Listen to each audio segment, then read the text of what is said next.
తెలియజేస్తూ ఉన్నాను.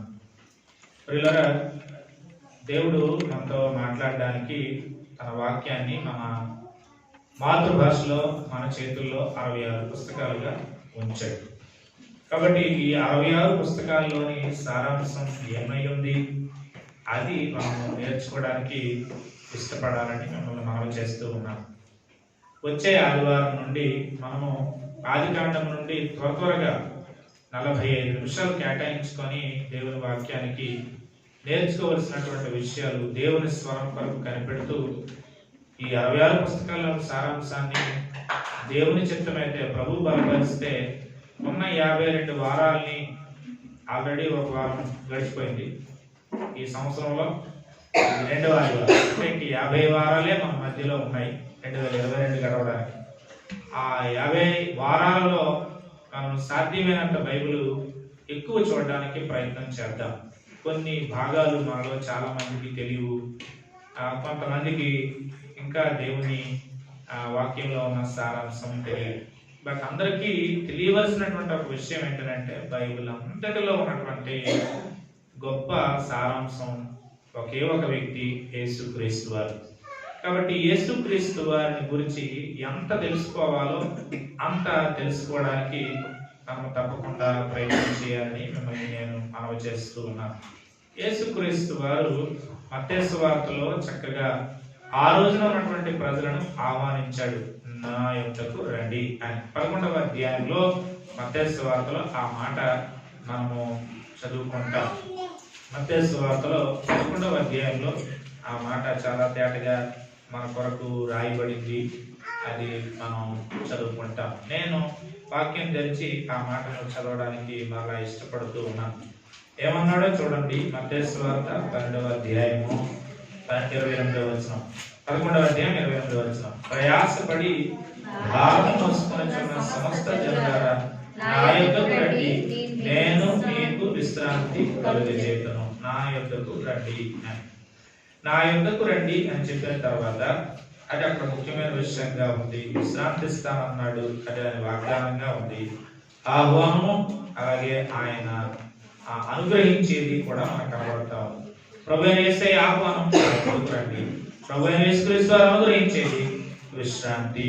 ప్రియులారా, ప్రభు దగ్గరికి వెళ్తే మనకు లభించేది ఏంటి అని అంటే విశ్రాంతి. ఇది చాలా ప్రాముఖ్యమైనటువంటి విషయం. ఇది ఆత్మ సంబంధమైనటువంటి విశ్రాంతి.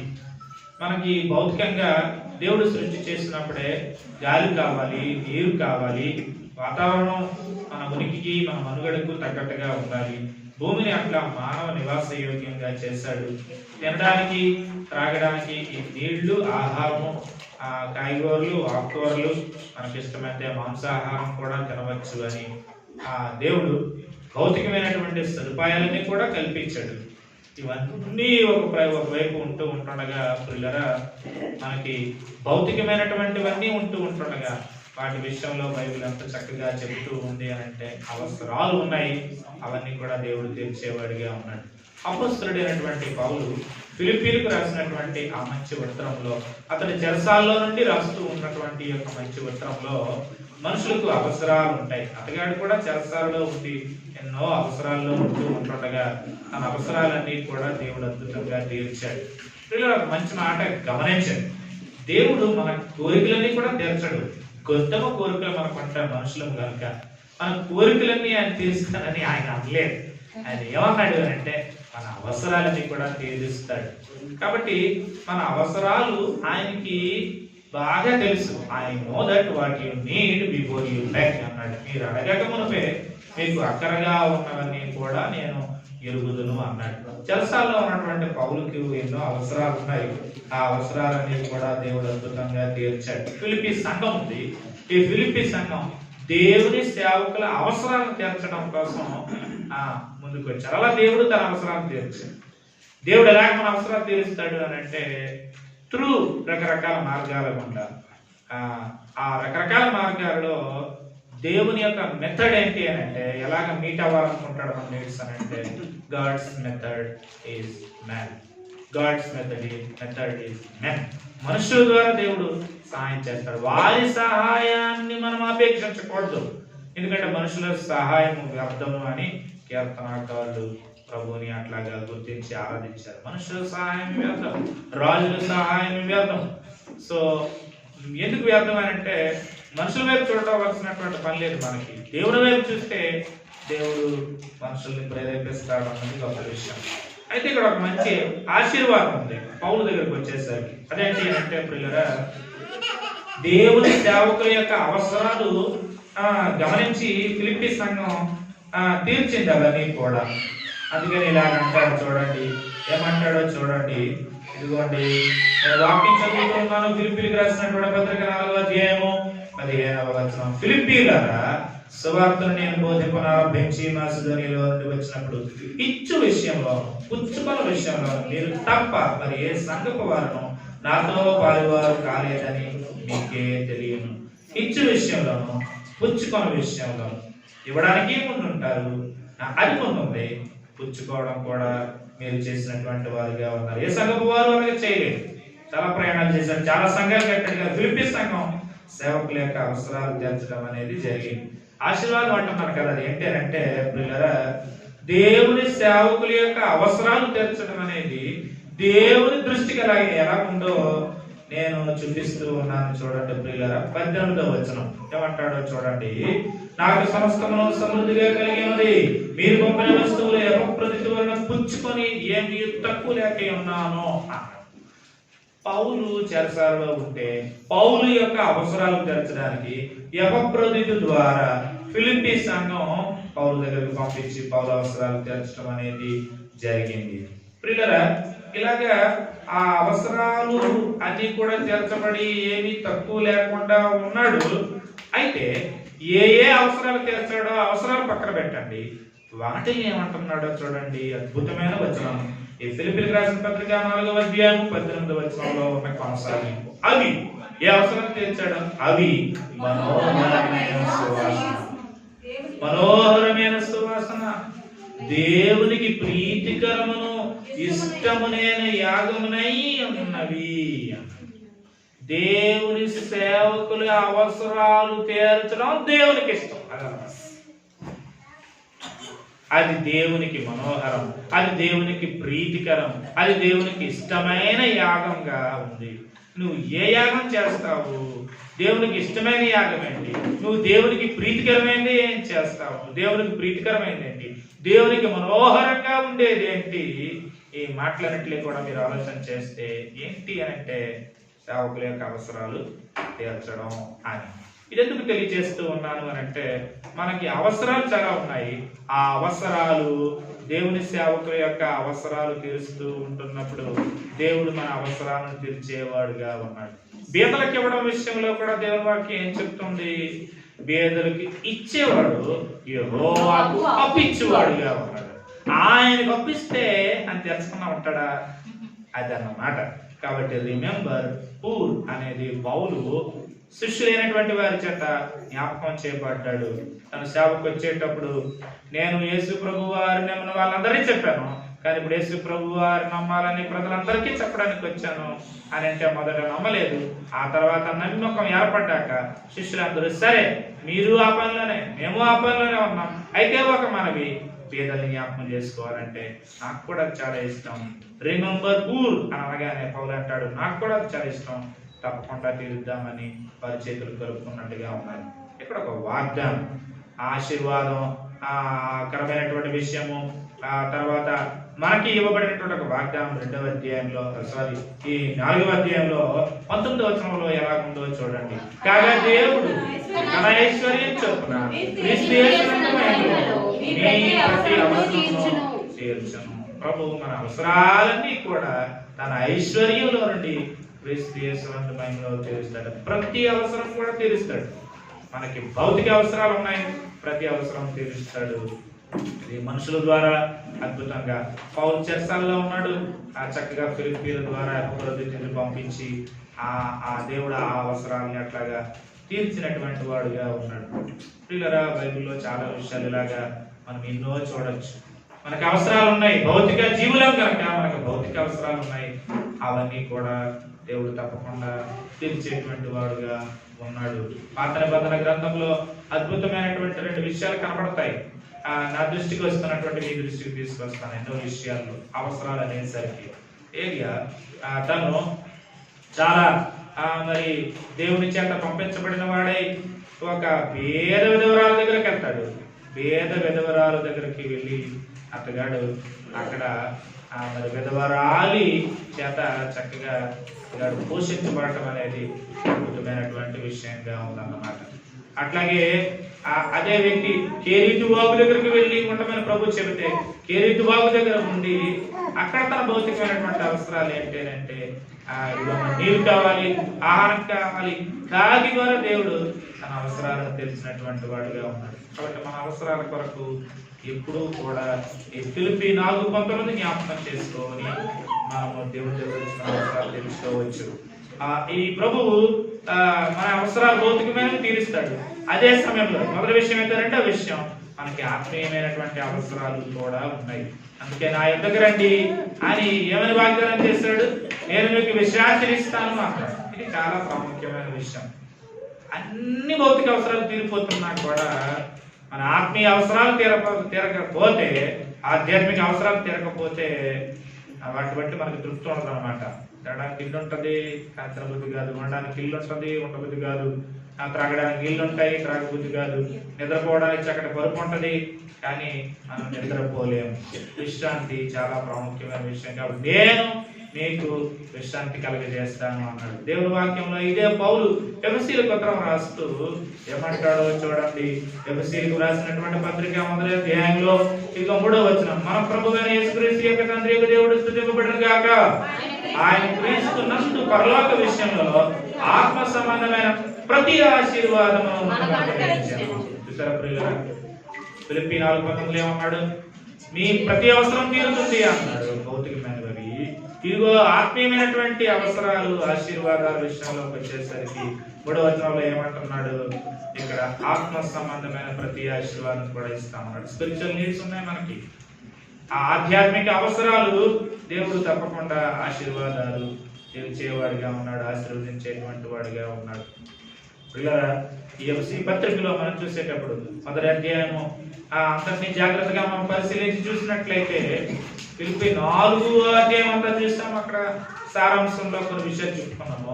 ఇక్కడ మొదటి అధ్యాయం ఎఫెసీ పత్రికలో చూసినట్లయితే మన దేవుడు ఎలాంటి వాడు అంటే త్రియేక దేవుడు. ఆత్మీయంగా నిన్ను నన్ను ఎలాగ ఆశీర్వదించాలనుకుంటున్నాడు అంటే ఈ త్రియేక దేవుడు మనల్ని ఏర్పరచుకోవడం అనేది ఒక అవసరం. మనం ఏర్పరచబడాలి. ఆయన చేత ఏర్పరచబడడం అనేది ఒక గొప్ప ఆశీర్వాదం. దేవుని ఏర్పాటులో మనం ఉండడం గొప్ప ఆశీర్వాదం. చూడండి ఏమంటాడో అద్భుతంగా ప్రేమ చేతాని క్రీస్తులో ఏర్పరచుకొనెను. అద్భుతమైన విషయం చూసారా? ఆయన మనలను ఏర్పరచుకొనెను. అన్ని విషయాలు ఆలోచించలేము కానీ మీరు చదవండి అర్థమవుతుంది. దేవుని ఏర్పాటులో మనం ఉన్నాం. దేవుడు ఏర్పరచుకున్నాడు మనల్ని. ఈ రోజున భారతదేశంలో ఎంతమంది లేరు? ఈ రోజున శ్రీకాకుళం పట్టణంలో ఎంతమంది లేరు? ఈ రోజున డిసిసిబి కాలేజీలో ఎంతమంది లేరు? You are here because he elected you. దేవుడు నిన్ను ఏర్పరచుకున్నాడు కాబట్టి నువ్వు ఇక్కడ ఉన్నావు. నువ్వు అనుకొని రాలేదు, నిన్ను ఎవరో పిలవలేదు, దేవుని ఏర్పాటులో ఉన్నావు. ఆ విషయం ఆలోచిస్తే అంత బాగుంటది. దేవుడు ఈ జగత్తుకు పునాది వేయబడక మునిపే ఎలాగా ఎప్పుడు అనంటే ఎప్పుడంటే జగత్తుకు పునాది వేయబడక మునిపే నేను ఏర్పరచుకున్నాడు. ఎలాగనంటే ప్రేమ చేత ఆయన ఏర్పరచుకున్నాడు. దేని కోసము అని అంటే తన ప్రియుని యందు తాను ఉచితంగా మనకు అనుగ్రహించిన తన కృపామయముకు కీర్తి కలగాలి, ఆయనకి మహిమ రావాలి.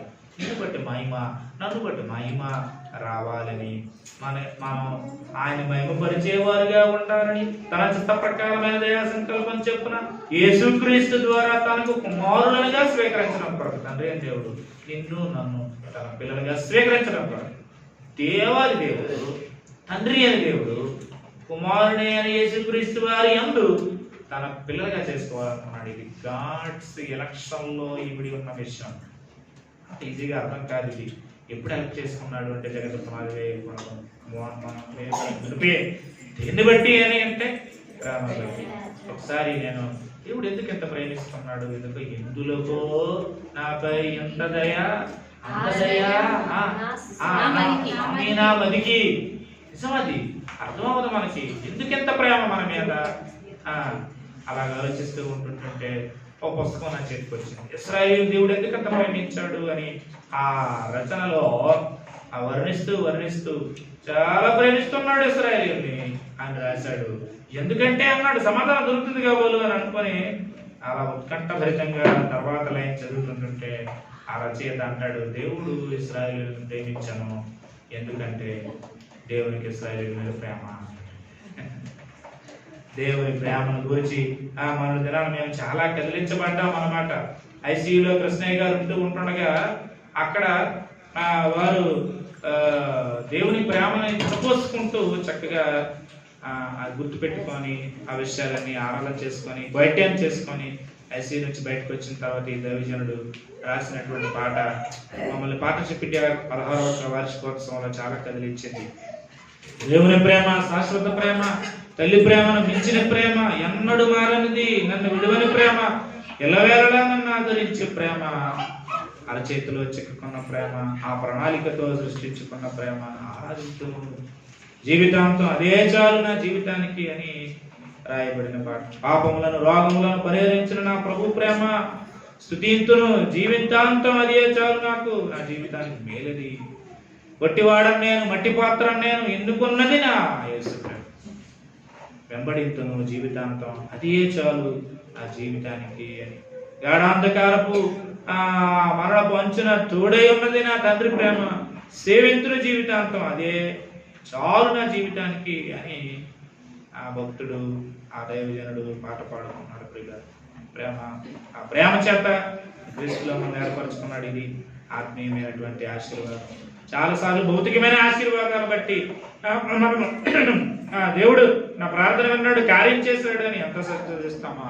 ఒక ప్రశ్న ఏంటంటే, మళ్ళీ డిస్కరేజ్ చేయాలని కాదు, ఫిజికల్ గా ఏమైనా పొందుకుంటున్నప్పుడు ఇగో మన సంఘంలో జరిగినటువంటి కార్యాలే జాబ్ ఎక్స్టెండ్ అవ్వడం ఒక ఫిజికల్ వర్క్, ప్రార్థన విన్నాడు దేవుడు, ఎంతో సంతోషంగా ఉంది.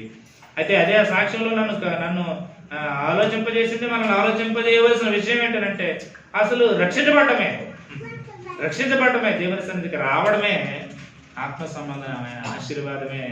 ఈ భౌతికమైన ఆశీర్వాదం కంటే ఆ భౌతికమైన ఆశీర్వాదం గొప్పదని అనుకుంటున్నామా? నిజంగా మనకు భౌతిక అవసరాలు ఎప్పుడూ ఉంటాయి, ఎన్నో ఉంటాయి, వాటిని అడుగుతూ ఉంటుంటాం. ఈ భూమి మీద ఉన్నంత వరకు పొందుకుంటూ ఉంటుంటాం. కొన్ని ఇస్తాడు ఎస్ అని, కొన్ని ఇవ్వనంటాడు నో అని, కొన్ని వెయిట్ అంటాడు వేచి చూడాల్సిందే. దేవుని సమాధానం 3 రకాలుగా ఉంటుంది అంటాడు ఓ భక్తుడు. వెంటనే ఇచ్చేస్తాడు ఎస్ అని, కొన్నిసార్లు నో అంటాడు. ఎవడు నువ్వు అడుగుతున్నాడు కూడా నో అంటాడు, అది ఆన్సరే. ఎస్ అన్నా ఆన్సరే, నో అన్నా ఆన్సరే, వెయిట్ అన్నా కూడా ఆన్సరే. వెయిట్ చేయాలి మనం కొన్ని దేవుణ్ణి అడుగుతూ ఉంటున్నప్పుడు. కాబట్టి ప్రియులారా, దేవుని యొక్క సమాధానంలో, మనము దేవుని యొక్క కార్యాల్లో, దేవుడు చేసేటువంటి అద్భుతాల్లో, భౌతికమైన అద్భుతాల పట్ల మన భావన ఎలాగుంది, ఆత్మీయమైనటువంటి అద్భుతాలు, ఆశీర్వాదాలు, అవసరాలు తెలుస్తుంటే మన భావన ఎలాగుంది. ఇంకా చదువుకుంటే యేసుక్రీస్తు వారు మన అపరాధాలకు క్షమాపణ కలిగజేశాడు. ఆ అపరాధాలకు క్షమాపణని, విమోచన ఎలాగ ఆయన రక్తము వలన, అది ఆయన కృప, అది ఐశ్వర్యాన్ని బట్టి అని రాయబడింది. ప్రియులారా, దేవుడు చేసినటువంటి అద్భుతాల్లో ప్రియులారా గమనించండి, ఇది చాలా ప్రాముఖ్యమైనటువంటిది. త్రియేక దేవునిలో ఉండే ఆశీర్వాదం. యేసుక్రీస్తు వారు మన అపరాధాలకు క్షమాపణ దయచేస్తాడు, మనల్ని విమోచించాడు. ఎలక్షన్ అనేది తండ్రి అయిన దేవుని దగ్గర నుంచి ఇచ్చినటువంటి ఆశీర్వాదం. అర్థం అవ్వాలి ఇది మనందరికీ. తండ్రి అయిన దేవుడు మనల్ని ఏర్పరచుకున్నాడు, అది ఆత్మ సంబంధమైన ఆశీర్వాదం, ఆత్మ సంబంధమైన అవసరం. మనల్ని ఏర్పరచుకోవడం అనేది అది గొప్ప అవసరం. అది తీరింది. రెండవదిగా మన అపరాధాలకు క్షమాపణ, మనల్ని విమోచించాడు. పాపానికి దాసులం, అందులో నుంచి మనల్ని విడిపించాడు, అది గొప్ప అవసరం. మనం విమోచించబడకపోతే, మన పాపాలకు క్షమించబడకపోతే గొప్ప ఆశీర్వాదం ఏంటి? దావీదు నిజంగా చూడండి ఏమంటాడు, నా ప్రాణమా యెహోవాను సన్నుతించుము, ఆయన చేసిన ఉపకారములు 1 2 3 4 చాలా చెప్పాడు. మీరు చూస్తే వాక్యంలో అందులో నెంబర్ 1 ఏంటి? ఆయన చేసిన ఉపకారంలో నెంబర్ 1 ఏంటి? రక్షణని ఏమంటాడు ఆయన? ఆయన నీ దోషములను తర్వాత సంకటాలు ఈ భూమి మీద ఉన్నంత వరకు కూడా సంకటాలు వస్తాయి, శరీరానికి సంకటాలు వస్తాయి, శరీరానికి సంకటాలు వస్తాయి. మొట్టమొదటిది ఏంటి అంటే ప్రియులారా, దోషములను ఆయన చేసిన ఉపకారాలన్నీ లైన్ మీద చెప్పి నా ప్రాణమా స్తుతించు అని అంటున్నప్పుడు ఫస్ట్ ప్లేస్ లో పెట్టింది ఏంటంటే దోషములను క్షమించు. యేసుక్రీస్తు వారి ద్వారా వచ్చింది అది. మన పాపాలన్నీ ఎలా క్షమించబడ్డాయి, మన దోషాలన్నీ ఎలా క్షమించబడ్డాయి, మన పాపాలకు ప్రాయశ్చిత్తం ఎలాగయ్యింది, ఏంటిది ధన్యత అంటాడు. ఇదే దావీదు దేవుణ్ణి 103వ కీర్తనలో స్తుతిస్తూ అలాగే అంటాడు. మరలా దేవుని వాక్యంలో మనం చదివితే తన దోషములకు పరిహారము నొందినటువంటి వాడు, ప్రాయశ్చిత్తము నొందినటువంటి వాడు, తన అపరాధాలకు మరి దేవుడు చేసినటువంటి కార్యం అవన్నీ కూడా వర్ణిస్తూ ఎంత బాగా చెప్తాడు కదా, అంత బాగా చెప్తాడు కదా. ఏమంటాడు చూడండి ఒకసారి దేవుని యొక్క వాక్యంలో ఆ మంచి మాట నేను మీకు చూపించాలి. ఏమంటాడు అనిపిస్తుందా అది మీకు ఏమన్నా? చూడండి ఆ అద్భుతమైనటువంటి మాట 32వ కీర్తనలో చూస్తాం. తన అతిక్రమములకు పరిహారం నొందినవాడు, తన పాపములకు ప్రాయశ్చిత్తము నొందినవాడు ధన్యుడు. యెహోవా చేత నిర్దోషి అని ఎంచబడినవాడు, ఆత్మలో కపటము లేనివాడు ధన్యుడు. మనం అతిక్రమాలు చేస్తాము, మనం పాపాలు చేస్తాము, మనం దోషాలు చేస్తాము. ఇవి రకరకాలైనటువంటి దేవునికి విరుద్ధమైనటువంటి సంగతులు. వాటికి పరిహారం, వాటికి ప్రాయశ్చిత్తం, వాటి దోష నివారణ చేసినటువంటి ఆశీర్వాదం ఎప్పుడైనా గుర్తుకొచ్చిందా? నా పాపాన్ని క్షమించావు ప్రభువా, ఎంతగా నన్ను ఆశీర్వదించావు అని భౌతికమైన విషయాలు గుర్తొస్తాయి మనకి. సరే, భౌతికమైన విషయాలతో పాటు అన్నిటికంటే ముఖ్యంగా ఇగో ఆత్మ సంబంధమైన ఆశీర్వాదాలు ఇచ్చారు. పరిశుద్ధాత్మ దేవుడు ఏం చేశాడని ఆ ఎఫెసీ పత్రికలో పౌలు జ్ఞాపకం చేస్తూ అంటాడు. చదువుతారా? ఎఫెసీలకు రాసినటువంటి ఆ పత్రికలో ఆ అద్భుతమైనటువంటి విషయం చూసినట్లయితే ఇగో కొనసాగింపులో ఆత్మ దేవుని ద్వారా వచ్చినటువంటి ఆశీర్వాదాన్ని ఏమంటాడో చూడండి. ఇదిగోండి, నేను చదువుతూ ఉన్నాను. ఇదిగోండి ఆ మంచి మాట 13లో, మొదటి అధ్యాయం 13. మీరును సత్యవాక్యమును అనగా మీ రక్షణ సువార్తను విని క్రీస్తునందు విశ్వాసం ఉంచి వాగ్దానం చేయబడిన ఆత్మచేత ముద్రింపబడితది. ఆత్మచేత మనము ముద్రించబడ్డాము. ఆత్మ దేవుణ్ణే మనకి సంచకరువుగా ఇచ్చాడు. ఆయన భయానగా ఆత్మదేవుణ్ణి ఇచ్చాడు. విమోచనం కలిగే నిమిత్తంగా ఆయన ఆత్మని మన లోపట పెట్టాడు. భయానగా అడ్వాన్స్ ఇచ్చేసాడు. అది స్పిరిచువల్ బ్లెస్సింగ్ అన్నమాట. అది దేవుడు ఏర్పరచుకున్నాడు. కుమారుడని దేవుడేమో విమోచించాడు. పరిశుద్ధాత్మ దేవుడు ఏం చేశాడు అని అంటే మీరు ఆయన స్వాస్థ్యం అని సీల్ వేశాడు అనమాట, ముద్ర వేశాడు అనమాట. అది ముద్రించబడటం. ఆ తర్వాత సంచకరువు అనేటువంటి మాట అడ్వాన్స్ అన్నమాట. టోకెన్ అడ్వాన్స్ అంటాం చూడండి, ఇల్లు కొనేటప్పుడు, స్థలం కొనేటప్పుడు. సో మనము దేవుని స్వాస్థ్యం, ఈ ఆత్మ మన స్వాస్థ్యమునకు సంచకరువుగా ఉన్నాడు అని. అందును బట్టే ఏమొస్తుంది అంటే విశ్రాంతి. కాబట్టి మనకి ఎప్పుడు ఆ విశ్రాంతి నిలబడాలి అని అంటే నా యొద్దకు రండి నేను మీకు విశ్రాంతిని ఇస్తాను అన్నాడు. చూశారు? ఆ విశ్రాంతి నిలబడాలంటే మనం ఏం చేయాలంట? చాలా చక్కగా యెషయాలో ఒక మాట ఉందని చదువుకొని మనం నా వాచ ప్రకారంగా 1 గంట అయింది, నేను ముగిస్తాను. చూడండి, యెషయా గ్రంథంలో అద్భుతమైనటువంటి మాట. ఆ మాట నాకు చాలా ఇష్టం. ఇది ఆలోచిస్తూ వెళ్ళండి, ఇది బాగా ధ్యానం చేస్తూ వెళ్ళండి. ఇది ఈ వారం అంతట్లో కూడా మీ మనసులో రిపీట్ చేసుకోండి.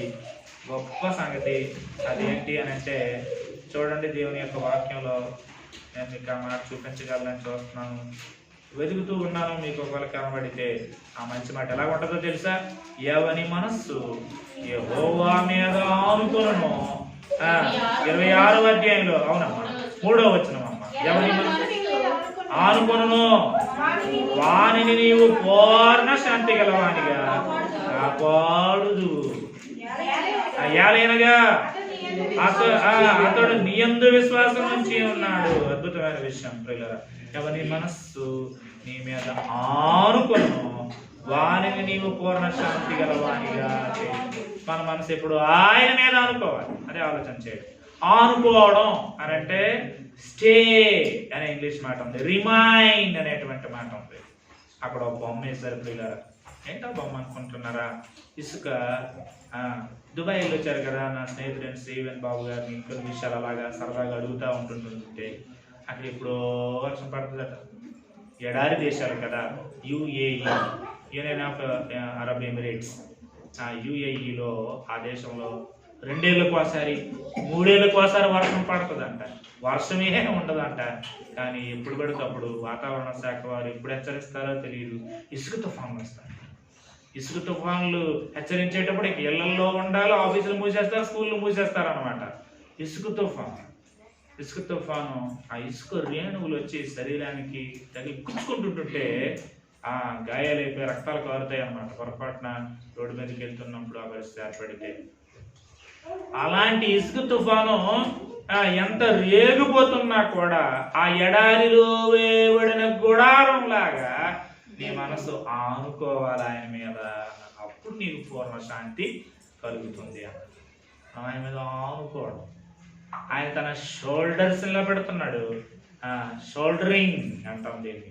మనం కూడా ఆయన భుజాల మీద ఆనుకుంటే, ఆయన మీద ఆనుకుంటే. క్రిస్మస్ టైంలో నన్ను ఒక మాట చాలా ఆలోచింపజేసింది. యెషయా గ్రంథంలో ఆయన భుజముల మీద రాజ్యభారం. 103వ కీర్తనలో అంటాడు, నా భుజముల మీద. పాత్ర బదులు కూడా అంటాడు, నా భుజముల మీద నేను మిమ్మల్ని మోసుకొని రాలేదా? గ్రద్ద రెక్కల మీద పక్షి తన పిల్లల్ని ఎత్తుకొని వెళ్ళినట్లుగా ఎత్తుకోలేదా అంటాడు. గ్రద్దని గురించి కూడా ఎప్పుడైనా నేర్చుకుందాం, చాలా విషయాలు ఉంటాయి. ఒక విషయం ఏంటో తెలుసా ప్రియులారా? గ్రద్ద అది తల్లిలాగా ఉంటుంది, తండ్రిలాగా కూడా ఉంటుంది అనమాట. ఆ పేరెంటల్ కేర్ చూపిస్తుంది అనమాట. గెద్దలాగా ఏం చేస్తుందో తెలుసా? గుడ్లో నుంచి వచ్చిన ఆ రెక్కలు ఎత్తైన కొండ మీద ఎత్తైన స్థలంలో అక్కడ ఊడు కొట్టుకుంటది. లక్ష్మీరాజు గ్రద్ద ఎత్తైన స్థలాల్లో బాగా అలా చూడాలన్నమాట. అంత ఎత్తైన స్థలాల్లో ఆ బండ సందుల్లో ఎక్కడో పైన గూడు కొట్టుకుంటది. గుడ్లో నుంచి పిల్లలు వచ్చాక ఆ గూడు రేపుతుంది అన్నమాట. ఆ చిటారు కొమ్మలాగా ఆ కొండ శివార్లలో ఉంటున్న దగ్గర గూడు పెడుతుంది, దాన్ని రేపుతుంది. అక్కడి నుంచి పిల్లలు పడిపోతూ ఉంటుంటే ఎగరడం నేర్చుకుంటాయి అన్నమాట. అలా ఎగరడం నేర్చుకోకపోతే గూడు రేపకపోతే ఎగరడం నేర్చుకోవడం జరగదు. మన గూడు రేపబడతా ఉంటుంటుంది చాలాసార్లు. ఎందుకు మనకు శ్రమలు వస్తాయో తెలుసా? మన ఉద్యోగంలో ఎందుకు శ్రమలు వస్తాయో తెలుసా? మన సేవలో. సేవకుడిగా నేను, విశ్రాముడిగా మీరు, కామన్ పీపుల్గా మీరు, సర్వెంట్స్గా మేము, రకరకాల డిఫరెంట్ ఆ శ్రమలు వస్తుంటుంటాయి. చాలా వరకు ఏంటో తెలుసా? దేవుడు మనకు నేర్పించాలి. విశ్వాసం ఆయన ఉంచే సమయాలు అవే. కంగారు పెట్టే ప్రతి సన్నివేశంలో కూడా నువ్వు విశ్వాసం ఉంచాలి. నిన్ను షేక్ చేసే ప్రతి ఇష్యూలో నువ్వు ఆయన మీద, ఆయన షోల్డర్స్ మీద అనుకోవాలి. ఆయన మీద ఎంత ఆధారపడాలో ఆ టైంలోనే ఆధారపడాలి. అందుకే ప్రభు అంటాడు కదా, శిష్యులతో కూడా ప్రయాణం చేస్తూ ఉంటున్నప్పుడు ఆ తుఫాను వచ్చేసింది. ప్రభువా అని వాళ్ళు అడిగేటప్పుడు వాళ్ళని ఏమంటాడు? మీ విశ్వాసం ఎక్కడ? Why are in fear? ఎందుకు భయపడ్డారు మీరు? మీకు భయం ఎందుకు వచ్చింది? విశ్వాసం ఎక్కడ ఉంచారు మీరు? ఉపయోగించండి మీ విశ్వాసాన్ని. నా పడవలో నా యేసు ఉన్నాడు, నాకేం పర్వాలేదు, నేను మునిగిపోతాను అని, మునిగిపోను అని ఎందుకు అనుకోలేదు మీరు? Where is your faith? Use your faith. విశ్వాసం అంతా ఆయన మీద ఉంచి నా మునిగిపోదు అని నిర్భయంగా ఉండాలి. కీర్తనలో కూడా చూసాం కదా, నాకు 56లో, నేను ఆయన యందు నమ్మిక చేయను, నాకెందుకు భయం, నన్నే చేస్తారు. మతోన్మాదులు వేగుతూ ఉంటున్నప్పుడు మన నార్త్ ఇండియాలో ఒక చోట ఇంట్లోకి వెళ్ళిపోయి చిన్నపిల్లల్ని కొట్టేసి, టీవీలు బదులు కొట్టేసి, ఫ్రిడ్జ్లు బదులు కొట్టేసి, హాస్టల్ని కొట్టేసి, భాషం గారు కొట్టేస్తుంటే मैं क्या कुछ गलत काम नहीं किया करने के लिए इधर आया, मैं तो यीशु मसीह का प्रेम प्रचार करने के लिए आया. ఇంకేం చేసాం మేము? ఏ తప్పుడు పని చేయడానికి వచ్చామండి ఈ ప్రాంతానికి, ఎందుకు కొడుతున్నారు అంటున్నాను. వీళ్ళరా ప్రతి సన్నివేశంలో, ప్రతి కష్టంలో భార్య దెబ్బలు తగులుతుంటుంటే చెబుతూ ఉన్నాడు, పిల్లల దెబ్బలు కాస్తూ ఉంటుంటుంటే చెబుతాడు, దేవుని మీద ఆధారపడండి, ప్రభువు కోసం శ్రమ అనుభవించండి, విశ్వాసం అంతా ఉపయోగించండి అని చెబుతూ ఉన్నాడు. ఏమనుంది ఇక్కడ? అతడు నీ యందు విశ్వాసం నుంచి ఉన్నాడు. తుఫాను రేగుతూ ఉంటుంటుంటే గట్టిగా ఆ ఇసుకలోనికి ఆ గుడారాలు నాటబడ్డాయి కనుక అంత తుఫాన్లోనూ కూడా అది చెక్కు చెదరడం లేదు. అది అక్కడ వేసిన బొమ్మ. ఇసుక తుఫాను గుడారం ఆ ఎడారిలో వేయబడింది. ఇది రేగుతున్న తుఫాను, ఇసుక తుఫాను అసలు ఊహించలేము. మనం మామూలు తుఫాను తెలుసు. ఎప్పుడైనా ఇంటర్నెట్లో చూడండి, ఎప్పుడైనా డిస్కవరీ ఛానల్లో చూడండి, ఇసుక తుఫాను ఎలాగుంటుందో, ఎలాగా ఆ పరిస్థితి ఉంటుందో అర్థమవుతుంది మనకు ఆ దృశ్యం చూసేటప్పుడు. కానీ ఆ కూడా ఆ టెంట్ ఇన్ ద డెజర్ట్ అది షేక్ అవ్వలేదు. అన్షేకబుల్ ఫెయిత్ ఉండాలంటే బట్టలు సర్దుకో, పెట్టి సర్దుకో అని ఏమీ అనలేదు. పద వెళ్ళిపోతాం పద అని అన్నప్పుడు అబ్రాహాము తన భార్య వెళ్ళిపోతున్నారు. ఎక్కడికి వెళ్ళిపోతున్నారు? ఎక్కడికండి? ఏమో ప్రభురామ అన్నాడు. ఎక్కడికి అండి? ఇరుగు పొరుగు వారు అడుగుతున్నారు. ఏమో ప్రభురామ అన్నాడు. హెబ్రీ గ్రంథకర్త అంటాడు, ఆయన విశ్వాసంతో దేవునికి లోబడి ఆయన పిలుస్తున్నప్పుడు తాను ఎరుగగే, తాను ఎక్కడికి వెళ్ళాలో తాను ఎరుగగే బయలు వెళ్ళేది. నన్ను అంటా ఉంటుంటారు, ఇంత పెద్ద బ్యాగ్ తెస్తారేటండి, ఒక్క ప్యాంట్ తెచ్చి 4 షర్ట్లు తెచ్చుకుంటే మ్యాచ్ చేసుకోవచ్చు కదా, ప్యాంట్ ఎవడు తెస్తాడు? ముసుకెళ్ళి పొదాలు ఇదైపోతా ఉంటుంటాయి చాలాసార్లు. ఏసారి పట్టుకెళ్తాం, ఏం పట్టుకెళ్ళలేదు అబ్రహాము. ఆయన విశ్వాసం అచంచలమైనటువంటి విశ్వాసం, అన్షేకబుల్. నీ యందు విశ్వాసం ఉంచి ఉన్నాడు.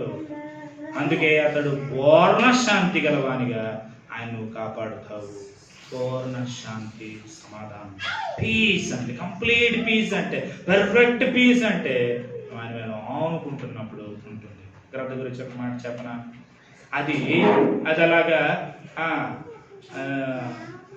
ఎగరడం నేర్పించేటువంటి సమయంలో ఆ గూడు చెదరగొడుతుంది, రేపుతుంది. పిల్లలు ఎగరడానికి ప్రయత్నం చేస్తే మరి కాపాడుకోవాలి కదా ప్రాణం. ఇక ఎగరలేక పడిపోయే పరిస్థితి వచ్చేసరికి మన కిందకి వెళ్ళి ఆ రెక్కలు అలా పెడుతుంది.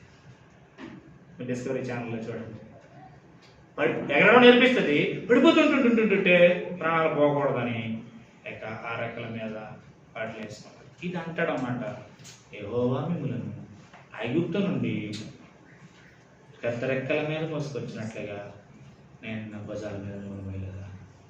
మర్చిపోయారా? ప్రియులారా, అలాగా దాని జీవితం ఎలాగ ఉంటుందో తెలుసా? అది ఎంత శాంతిగా ఉంటుందో తెలుసా? అంత పెద్ద కొండల మీద గుడ్లు పెట్టి పిల్లల్ని పెట్టి ఎగరడం నేర్పించి పడిపోతుంటే కాపాడే అది ఇక ఎగురుతుంటుంటే పిల్లలు ఇక అవి బతుకుతుంటుంటుంటే అవి ప్రౌఢ స్థితిలోకి వెళ్ళిపోతూ ఉంటుంటుంటే దాని టైం అయిపోయింది అనగానే పిల్లలన్నింటినీ వదిలేసి ఆ పెద్ద కొండ మీదకి వెళ్ళిపోయి సూర్యుడి వైపు అలా చూస్తూ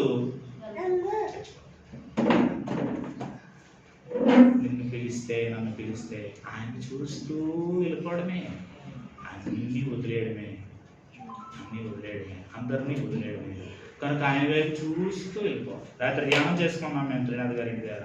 యేసు వైపు చూస్తూ, యేసుని వెంబడిస్తూ మన జీవితాలు ఉంటున్నప్పుడు, యేసు కొరకు మనుషులు సంపాదిస్తున్నప్పుడు, యేసుని చేరే పరిస్థితి వచ్చేటప్పుడు ఆయన వైపు చూస్తూ మన జీవితాలు మేము ప్రభు ప్రార్థన చేస్తా ఉంటున్నాం. ప్రభు, అదే ప్రభు, ఆ గ్రద్దలాగా బిడ్డలకి ఎగరడం నేర్పించాలి. ఎంత చక్కగా మన సహోదరులు ప్రార్థన చేస్తున్నప్పుడు, అయ్యో మా బిడ్డ ఇంకా చిన్నోడు, వాడు 10వ తరగతి దాకా వచ్చినప్పుడు అన్న వాడికి సపోర్ట్ ఇవ్వాలి కదా, అది ఎగరే వయసు అట్లీస్ట్ ప్రార్థన చేస్తూ ఉంటుంటాం. ఆ గెద్దలాగా పిల్లల్ని చూసుకునే ఆ బాధ్యతగా ఉంటారు. వాళ్ళ మట్టుకు వాళ్ళు ఆ స్థాయికి వెళ్ళేదాకా మమ్మల్ని ఆరోగ్యంగా ఉంచు నీ చిత్తమైతే, మమ్మల్ని ఆయుషతో ఉంచు నీ చిత్తమైతే అని మనం అందరూ ప్రార్థన చేసుకోవడం. ఆ బాధ్యత నిర్వర్తించిన తర్వాత అవి ఎగురుతుంటుంటుంటుంటే పెద్దలు అట్లా సిద్ధపడాలి. చక్కదిద్దుకున్నావా అని దేవుడు అడుగుతూ ఉంటుంటాడు అనమాట. వయసులో పెద్ద అయిపోయినటువంటి వారు బిడ్డలు ఎగురుతున్నారు, వాళ్ళు వాటికి వాళ్ళు జీవిస్తున్నారు, వారు బాగున్నారు, ఉన్నంత వరకు ఉందాము, ఆ తర్వాత ఆయన చూస్తూ ఆయన చేరిపోదామని ఆ గ్రద్ద వంటి సిద్ధపడి ఉన్నప్పుడు యెషయా ఇదే యెషయా అంటాడు, యెహోవా కొరకు ఎదురు చూచువారు నూతన బలం పొందుతారు. వాడు ఈ న్యూ ఇయర్ అంతట్లో, ఈ మంత్ అంతా న్యూ ఇయర్ కదా మనకి, నెమ్మదిగా బాధపడతా ఉంటుంటుంది. ఫిబ్రవరి వచ్చేసరికి నూతన బలం ఈ న్యూ ఇయర్ లో ఆయన వైపు చూస్తూ ఉంటే కలుగుతుంది. అలేక సమస్యలక పక్షిరాజు యవ్వనం వలె ఏమవుతుందంటే అక్కడ చదువుకున్నారా మీరు? ఎప్పుడైనా చదివారా ఆ యొక్క వాక్య భాగాన్ని? యెషయా గ్రంథంలో మీరు ఎప్పుడైనా ఆ వాక్య భాగాన్ని చదివారా? దాన్ని ఒకసారి చూసుకొని మనము ప్రార్థన చేసుకోవడానికి మనం ఇష్టపడదామా? చూడండి, యెషయా గ్రంథంలో ఆ మంచి మాట ఒకసారి నేను మీకు చూపించడానికి ఇష్టపడుతూ ఉన్నాను. చూడండి, ఆ మాట చాలా బాగుంటుంది. మీకు కనబడితే మాత్రం చదవండి. ఆమమ్మా అవును, చదవండి. యెహోవా కొరకు ఎదురు చూచువారు నూతన బలం పొందుదురు. పక్షిరాజు రెక్కలు చాపి పైకి వారు పక్షిరాజుల వలె రెక్కలు చాపి పైకి ఎగురుదురు, అలేక పొరుగెత్తుదురు, సమస్యలక నడిచిపోవద్దు. ఆయన చూస్తూ ఉంటాం. ఆయన రమ్మన్నాక ఆయన చేరుదాం. ఈలోగా మన సంఘానికి ఎగరడం, విశ్వాసంతో ఎగరడం నేర్పిద్దాం. విశ్వాసంతో జీవించడం నేర్పిద్దాం. ప్రతి కష్టాన్ని, ప్రతి నష్టాన్ని, ప్రతి ఇరుకుని, ప్రతి ఇబ్బందిని ఆయన విశ్వాసం ఉంచిన వాడు ఆయన ఆనుకుంటాడు. ఆనుకుని వానికి, ఆ విశ్వాసం ఉంచే వానికి పూర్ణ శాంతితో ఆయన కాపాడుతాడు. అందుకే ప్రభు అంటున్నాడు, ఆయన ఎందుకు రండి, నేను మీకు విశ్రాంతి రెస్ట్. అది కావాలి, స్పిరిచువల్ బ్లెస్సింగ్, ఆ స్పిరిచువల్ రెస్ట్. ఆయన ఎలక్షన్ లో నువ్వు ఉన్నావు, ఆయన రిడెంప్షన్ లో నువ్వు ఉన్నావు, ఆయన యొక్క ప్రొటెక్షన్, ఆయన యొక్క సీలింగ్ లో నువ్వు ఉన్నావు. ఆయన ఎరిగితే ఎవరి నీడి భూమి మీద ఉన్నప్పుడు ఆయన ఐశ్వర్యంలో నుండి ఫేస్ చేసిన ఆయన తీరుస్తాడు. ప్రార్థన చేసుకుందాం. ప్రేమ తండ్రి, మా మంచి దేవుడా, మీ నామానికి వందనాలు. మీరు మాతో మాట్లాడుతున్నందుకే మీకు స్తుతులు. దేవా, ఇదిగో ప్రభా, నీ యొద్దకు వచ్చి నీవు అనుగ్రహించే విశ్రాంతిని అందుకునే అనుభవంలో మమ్మల్ని నడిపించమని ప్రార్థన చేసుకోండి. మాతో మాట్లాడుతున్న మాటల కొరకే ప్రతి మాట కొరకు మా హృదయంలో మొట్టగట్టుకొని వాటి ప్రకారంగా మేము బ్రతకడానికి సాధించాం. ఈ వారం అంతటిలో కావాల్సిన సత్తువ మా దైనందిన జీవన కార్యక్రమాల కొరకు, మా ఉద్యోగ బాధ్యతల కొరకు, మా కుటుంబ బాధ్యతల కొరకు, మా ఉద్యోగంలో, మా జీవితంలో, మా కుటుంబ జీవితంలో, మా యొక్క సామాజిక జీవితం అంతటిలో, మా లైఫ్ లో ఫేస్ చేయవలసినటువంటి ఛాలెంజెస్, టెస్టింగ్స్ అన్నిటికీ అవసరమైనటువంటి ఆ నూతన బలం మాకు దయచేయమని ప్రార్థిస్తాం. మేము ఇవే చూస్తాం ప్రభా, మిమ్మల్ని వెంబడిస్తాం ప్రభా, ఆ సాయం చేయవా. We will follow, no turning back. మేము వెనక్కి ఉండము. మా ఫెయిత్ యూజ్ చేస్తాము. మా విశ్వాసం అంతా కూడబట్టుకొని నీ మీద నిలుపుతాము, నీ మీద ఆనుకుంటాము. అట్లాంటి విశ్వాసం ఇస్తాము. కదల్చండి. అన్షేకబుల్ ఫెయిత్తో మేము ప్రతి ఛాలెంజ్ ని కూడా ఫేస్ చేస్తాము. మనకు కావాల్సిన new strength, every day new strength మాకు కావాలి. ఎవ్రీ డే నీ గ్రేస్ నుంచి మాకు రావాల్సినటువంటి ఆ స్ట్రెంగ్త్ సప్లై చేయండి. తద్వారా మేము ఆయన ప్రభా నువ్వు పిలిచేటప్పుడు నన్ను చేరేదాకా ఈలోగా ఈ రోజుల్లో ఏమి నేర్పాలో అవి సేవకులుగా నేర్పవలసిన విషయాలు, తల్లిదండ్రులుగా నేర్పవలసిన విషయాలు, అన్నదమ్ములుగా నేర్పవలసిన విషయాలు, అక్కచెల్లులుగా నేర్పవలసిన విషయాలు, ఏ రెస్పాన్సిబిలిటీస్ ఉన్నాయో ఆ రెస్పాన్సిబిలిటీస్ తీసుకొని మా మినిస్ట్రీ రెస్పాన్సిబిలిటీస్, మా జాబ్ రెస్పాన్సిబిలిటీస్, మా ఫ్యామిలీ రెస్పాన్సిబిలిటీస్ అన్నింటినీ కూడా మేము చక్కగా డీల్ చేయడానికి కావాల్సిన స్టాండ్ చేయండి. ఫెయిత్ఫుల్ గా ఉండడానికి సహాయం చేయండి. నమ్మదగిన వాడివి నీ స్వాస్థ్యాన్ని నడిపిస్తావు కనుక నమ్మదగిన దేవుడా నీ వైపు అయినా ప్రభువా మేము నమ్మకం ఉంచి నడవడానికి సాయం చేయండి. నమ్మదగిన దేవుని నీ యందు నమ్మకం ఉంచడానికి సాయం చేయవా. యేసు నామమున వేడుచున్నాము తండ్రి, ఆమేన్. ప్రియ దేవునికి పక్కన కటాక్షం అందరికీ నదిగా ఉండదుగాక. ఆశీర్వాదములు మావి